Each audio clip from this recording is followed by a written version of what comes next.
Carta do apóstolo Paulo aos Romanos, capítulo de número 8.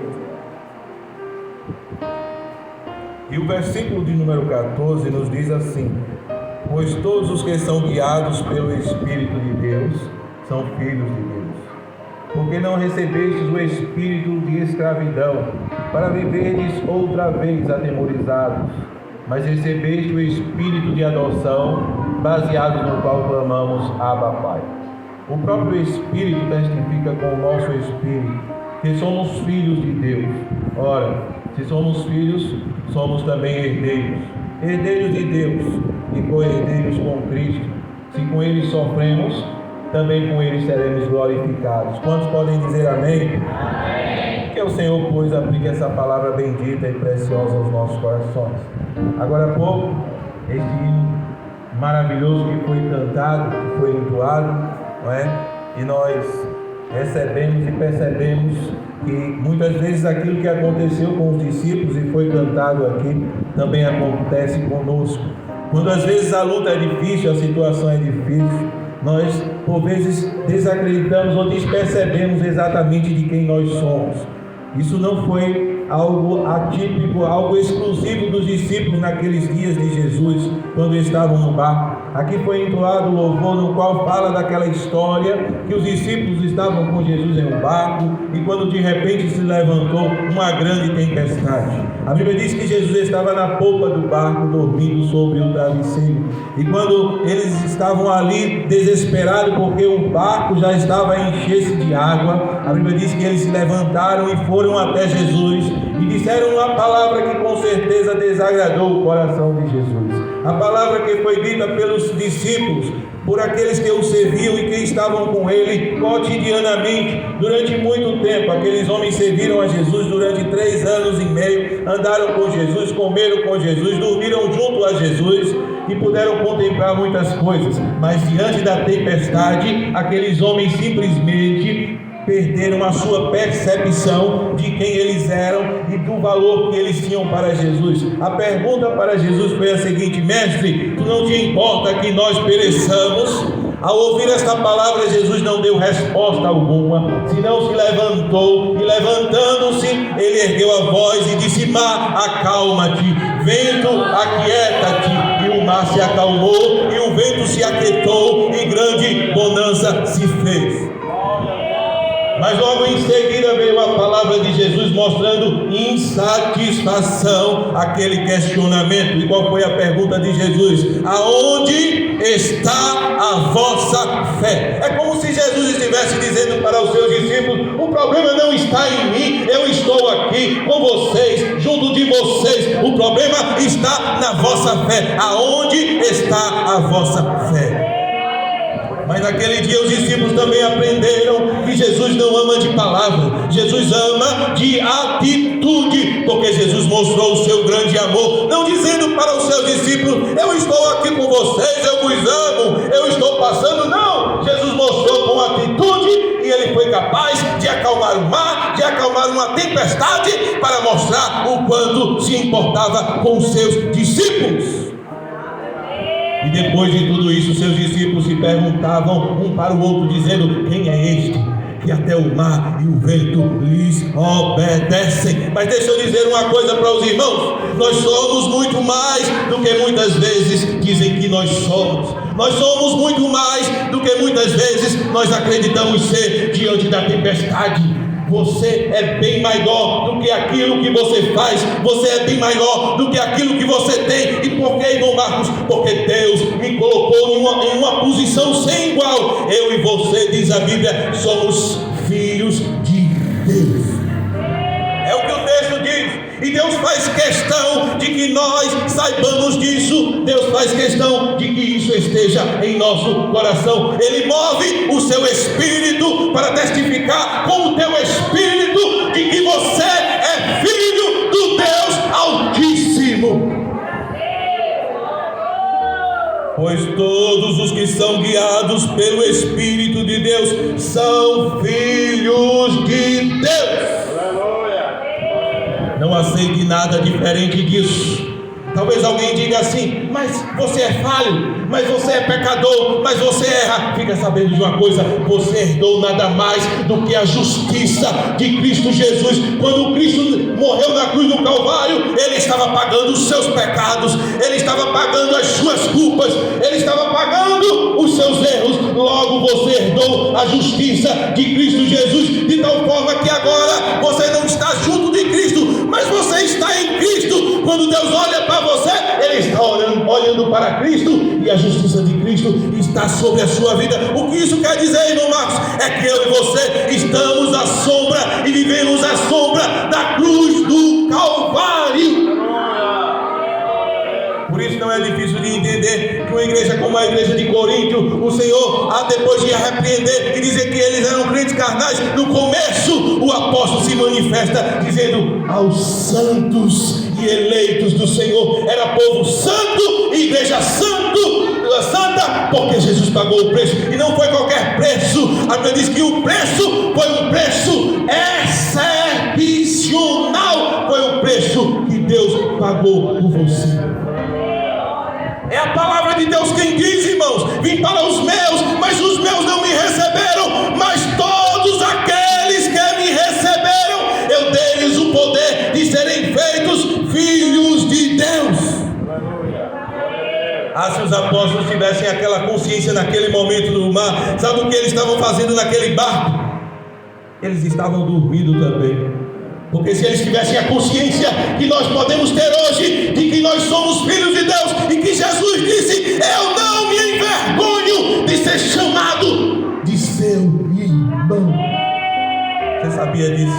Está escrito: ele não se envergonha de ser chamado de nosso irmão. Ele é o teu irmão, ele é o meu irmão, ele é o nosso irmão, é o nosso Senhor, é o nosso Salvador, mas também é o nosso irmão.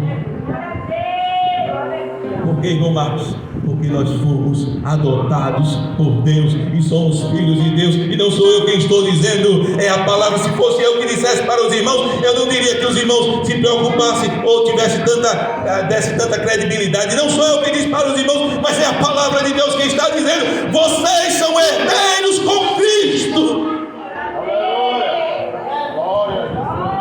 Porque não recebestes o espírito de escravidão para viverdes outra vez atemorizados. Não é porque temer, meu irmão, você é filho de Deus. Mas recebeste um espírito de adoção, baseado no qual clamamos: ah, papai, ou seja, paizinho. Olha como você pode chegar diante de Deus: paizinho, porque você de fato é filho. Porque de fato Deus, Ele te adotou e você é filho de Deus.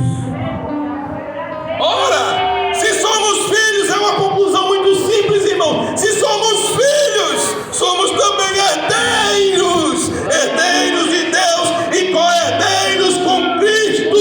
E se com Ele sofremos, também com Ele seremos glorificados. Você não passa pela tribulação, Deus não é injusto, você também vai receber a bênção. Você não passa pelas lutas que Cristo passou, porque você é crente. Quantos não estão sofrendo ainda hoje, porque seguem e servem a Jesus, mas também receberão a mesma herança que o Filho recebeu. A Bíblia diz que nós seremos semelhantes ao próprio Senhor, receberemos corpo glorificado. Às vezes nos entristecemos com tanta coisa, irmão.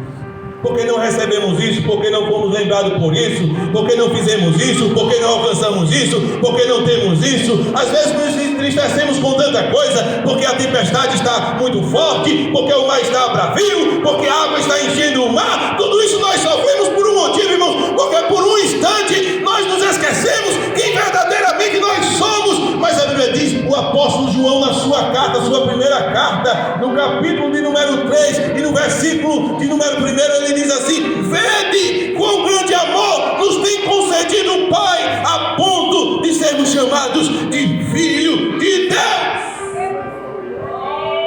E não para por aí, ele diz assim: e de fato somos filhos de Deus. Por esta razão o mundo não nos conhece, porquanto não o conheceu a Ele. Amados, agora saber mais? E ainda não se manifestou o que havemos de ser. Sabemos que quando Ele se manifestar, seremos semelhantes a Ele, porque havemos de vê-lo como Ele é. Irmãos, que em meio às tuas lutas você se lembrar que você simplesmente é filho de Deus, herdeiro de Deus, juntamente com Cristo, e que você um dia vai vê-lo face a face e será semelhante a Ele. Logo, a nossa leve e momentânea tribulação não há de comparar com o peso de glória que nós iremos herdar. E essa experiência, irmãos, pode ser vivida em qualquer lugar, em qualquer tempo, por qualquer pessoa. Essa experiência não está ligada a qualquer outra coisa, senão a pessoa bendita do Senhor Jesus Cristo. Não está ligada a você ser alguma coisa ou você deixar de ser, a você fazer alguma coisa e você deixar de fazer. Talvez você diga até, ou pense assim: como eu queria ser um pregador da palavra de Deus, e eu não sou feliz porque não sou um pregador. Que é isso, irmãos? Deus te instituiu pregador e decide por todo mundo e pregar o Evangelho. Não é simplesmente pegar aqui. Eu e você pode ter experiências preciosas aonde quer que nós estejamos, porque somos filhos do Deus Altíssimo. Eu nunca esqueço, ainda jovem, a experiência que tive, ainda jovem, na sexta, sétima e oitava série do primário. Eu lembro que, ainda jovem, com 17 anos, me converti e comecei a evangelizar toda a turma, aquela classe. Toda aula eu evangelizava de alguma forma, fazia intervalo bíblico. Havia um rapaz também chamado Marcos, que ele passava na minha casa, eu ia evangelizando ele para a escola, e depois eu vinha com ele da escola evangelizando ele. Durante 3 anos eu evangelizei ele, durante 3 anos eu evangelizei a sala, eu pregava para todo mundo e não se converteu ninguém. Irmãos, eu fiquei triste. E às vezes a gente até se pergunta, na nossa fragilidade da nossa fé, no começo da nossa fé: será que Deus me escolheu mesmo para pregar o Evangelho? Será que eu sou filho de Deus? Mas eu quero dizer uma coisa para você nessa noite: Deus não se agrada de nenhum questionamento quanto à tua filiação. Ele morreu na cruz do Calvário, e você de fato e de verdade e de direito é filho do Deus Altíssimo. Você é filho de Deus. Não aceite nenhuma outra palavra diferente dessa, porque essa é a palavra de Deus para minha e para a tua vida. E eu lembro que eu me entristeci tanto, irmãos, porque terminou agora o 8º ano e não se converteu ninguém. O meu desejo, a minha vontade era que se convertesse alguém, e ninguém se converteu.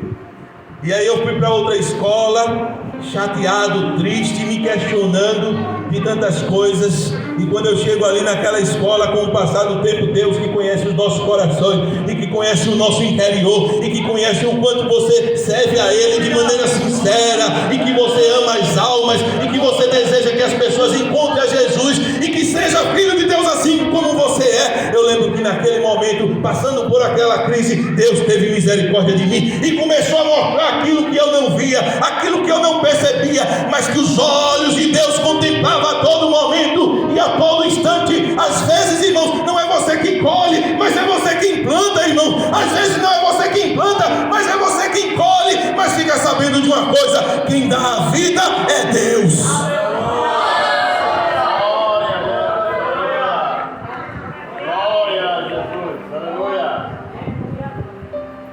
E eu lembro que de repente eu estou lá na escola, e eu vou caminhando, meio-dia, e eu, de repente alguém me chama de irmão Marcos, irmão Marcos, irmão Marcos. Quando eu olho um rapaz de paletó, com a Bíblia na mão, de gravata, me abraça, corre no meu pescoço, me abraça: irmão Marcos, eu agora sou crente. Quando eu olhei direitinho, era um daqueles alunos. Eu disse: glória a Deus, pelo menos um Deus salvou. Aí eu vou caminhando ali pelo R1, de repente eu encontro com um que estava com problema com drogas na época, e eu tanto evangelizei, fiz e tudo, mas não estava nas minhas mãos, e eu fiquei triste porque ele não se convertia. Quando eu encontrei ele pelo caminho, também correu: irmão Marcos, irmão Marcos, irmão Marcos, e me abraçou e disse: eu agora sou crente. Eu disse: Deus, tu és fiel. Agora eu sei, Senhor, que tu és fiel. Quando eu estou no colégio um dia, de repente o colega Josias chega para mim e diz assim: Marcos, tu lembra de Quitéria? Eu disse: claro que lembro. Era minha melhor amiga na escola, Quitéria. Ela disse, ela mandou um recado, ela queria tanto te ver. Eu disse: o que foi que aconteceu? Aconteceu alguma coisa com ela? Ele disse: olha, não foi nada demais não, mas ela mandou um recado para você. E qual foi o recado? Ela disse: diga ao irmão Marcos que agora eu sou crente. Ah, meus irmãos, que alegria saber que aquela colega de sala agora servia ao Deus que eu sirvo. Eu disse: mas Jesus só não teve jeito com o irmão Marcos. Foi 3 anos evangelizando, mas não teve jeito. Aquilo ali, o coração é muito duro. Irmãos, quando é um dia, ele chega na minha casa. Aí está indo para onde eu estou indo para a igreja. Mas você quer ir? Ele disse: eu vou. Eu disse: Jesus, será que é hoje? Aí fui para uma igreja, cheguei lá, estava fechado. Eu disse: misericórdia.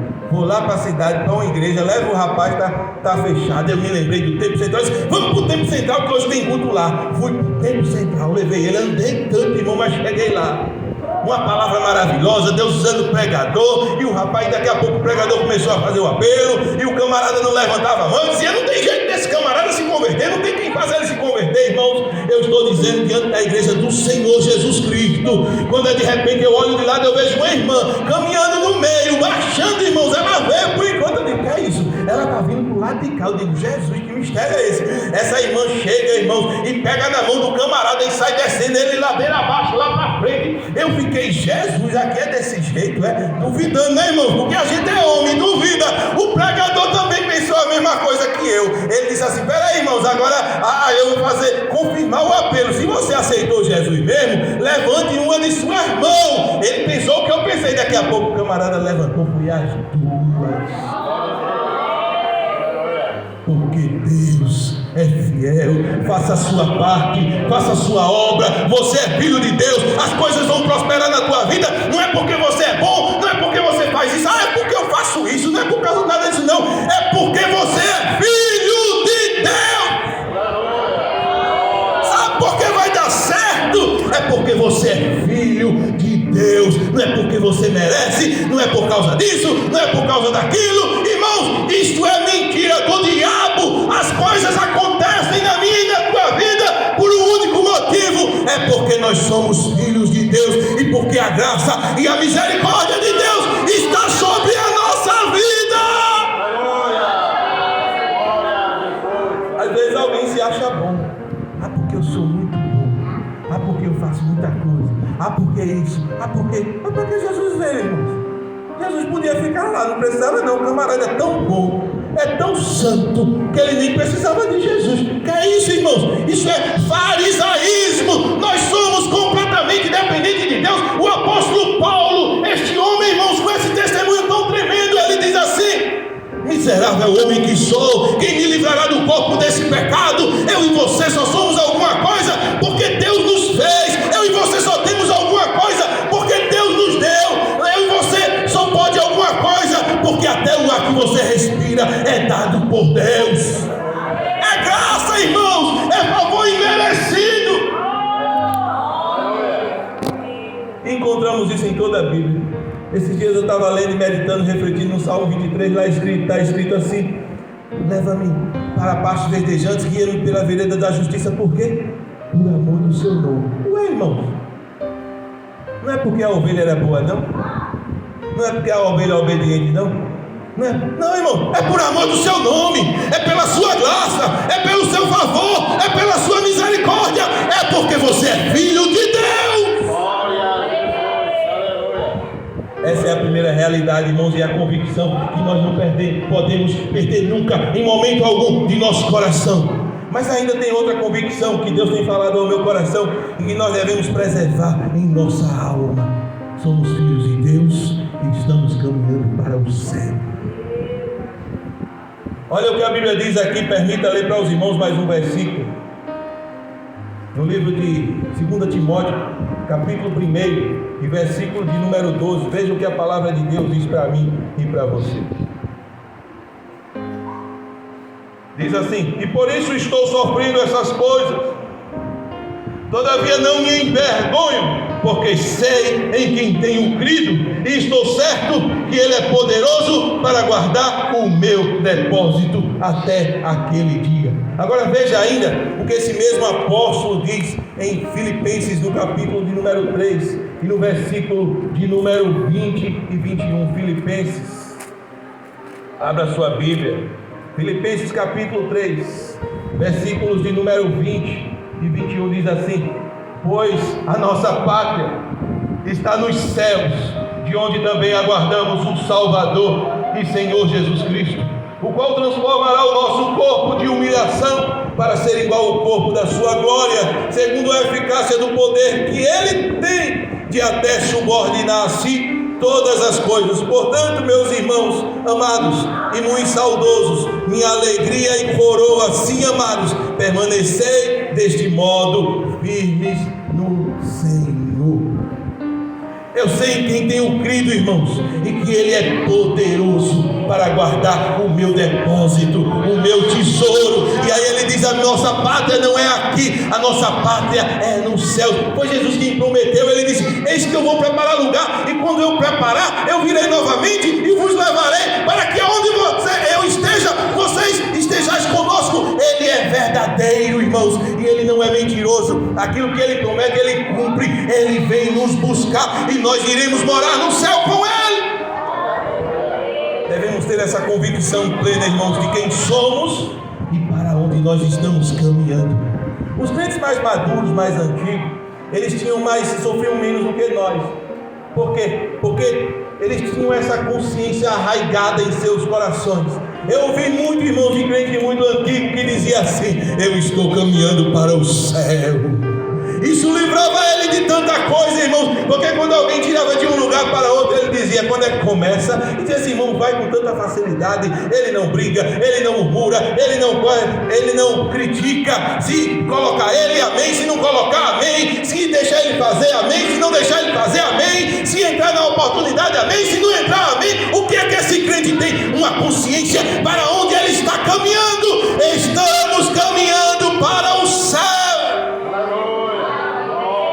Quando temos a consciência, irmãos, para onde nós estamos indo, nada para nós é problema grave demais, porque simplesmente o mundo está girando, as coisas estão acontecendo, o amanhã não volta atrás, e a cada dia que passa nós estamos dando um passo adiante da onde nós estamos indo, e nós estamos indo para o céu. Canaã é logo ali.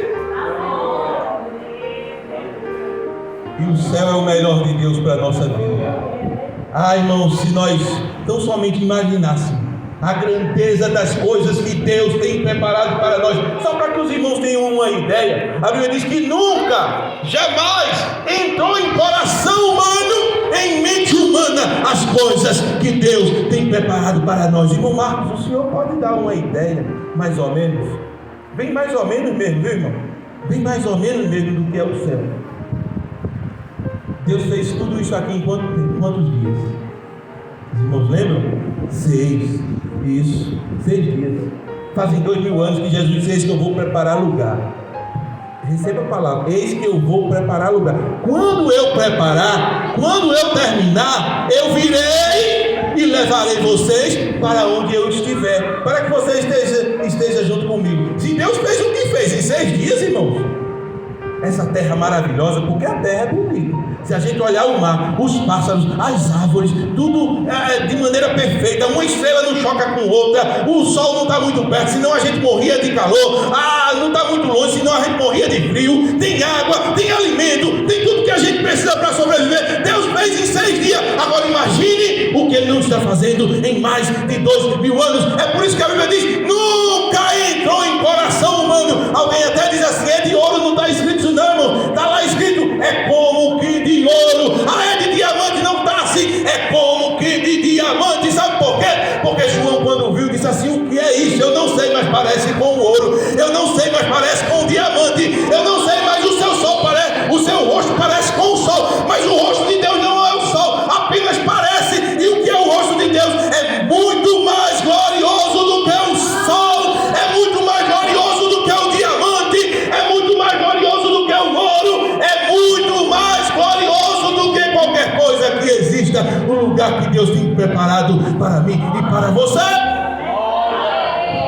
E eu preciso ter essa consciência quem eu sou e para onde eu estou caminhando. Eu e você estamos caminhando para o céu.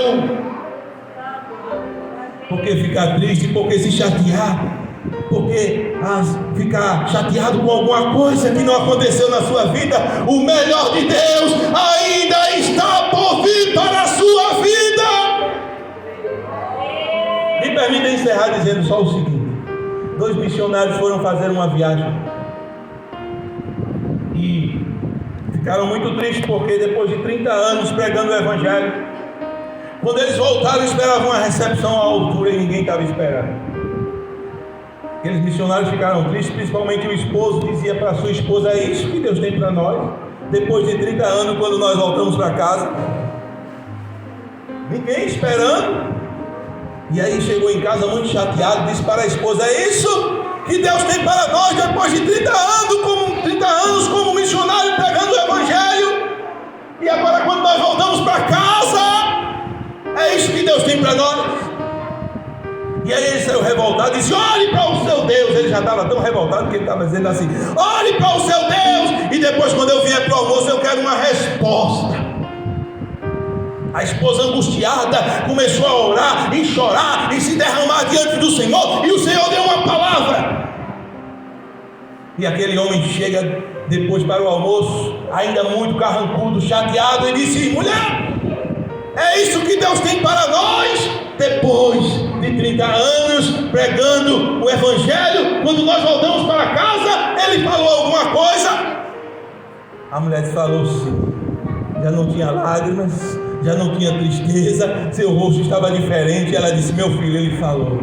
E o que foi que ele falou? Ela simplesmente disse uma palavra bem curta. Ele disse: ainda não chegamos em casa. Ainda não chegamos em casa. A tua casa não é aqui, o teu lar não é aqui, a tua casa é lá, a tua morada é lá.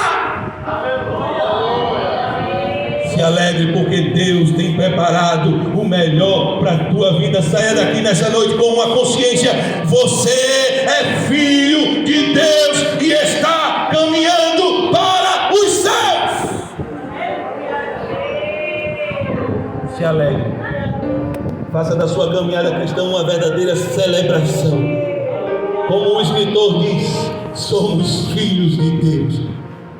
Vede quão grande amor nos tem concedido o Pai, a ponto de sermos chamados filhos de Deus. Eu e você somos filhos de Deus, e o melhor ainda está por vir, porque nós estamos caminhando em direção aos céus. Canaã é logo ali. Deus nos abençoe, em nome de Jesus.